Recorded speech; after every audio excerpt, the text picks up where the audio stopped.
Hey there, ready to make your English sound way more natural?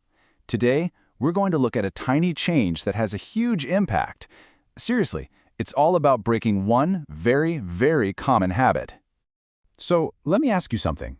Do you ever feel like you're stuck in a loop, always starting sentences with the word if? You know, if this, then that. It's totally correct, of course, but it's not always how native speakers actually talk. There's a much cooler, more sophisticated way to do it. And that's exactly what we're going to dive into. We're going to explore a really simple grammar hack that lets you say the exact same thing without relying on if. It's a subtle little shift, but trust me, you'll start hearing it everywhere once you know what to listen for. Okay, so the fancy term for this is an implied conditional. But really, it's just what it sounds like. You're implying the condition without having to spell it out with if. It just makes your sentences flow so much better and honestly sound way more interesting. And you know what the best part is? You only need two super common words to master this whole thing. So let's meet your two key tools for building these awesome sentences. But and otherwise. All right, let's look at a perfect example. The before sentence is a standard if clause. If I had had a good idea, I would have tried to invent something. Fine, but look at the after version. It starts with what could have been. I would have tried to invent something, and then uses but to bring in the reality. But I didn't have a good idea. See how much more direct that feels? Now for our other tool, otherwise. This one works a little differently. You start with the reality, what actually happened. Of course, he read the instructions. Then otherwise jumps in to show the alternative, the different result that was avoided. Otherwise, he wouldn't have known how to use the camera. So otherwise basically signals the consequence if that first part wasn't true.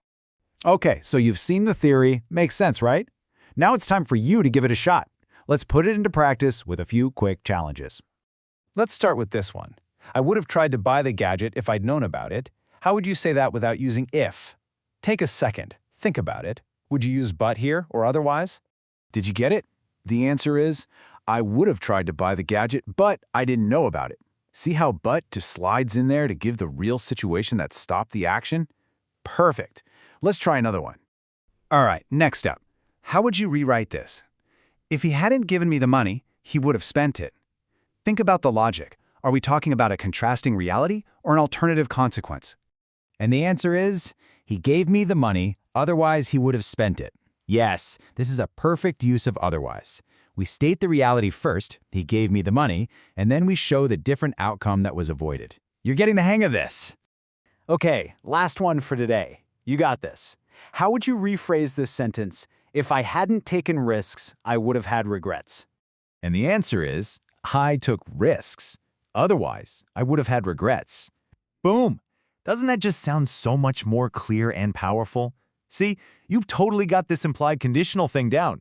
So there you have it. You've officially added a new grammar superpower to your English toolbox. It's such a small change, but it makes a huge difference in how fluent you sound. Let's do a super quick recap of the main takeaways.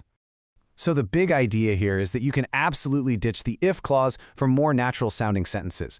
Just remember to use but to show a contrasting reality, the real reason something didn't happen, and use otherwise to show a different possible result that was avoided. Mastering these two little words will make your English sound so much more advanced. And that's our look at implied conditionals. We really hope this helps you speak with even more confidence, which brings us to our final question for you. What other tricky English grammar rules should we break down in our next explainer? Let us know your ideas in the comments below. And hey, be sure to subscribe so you don't miss it.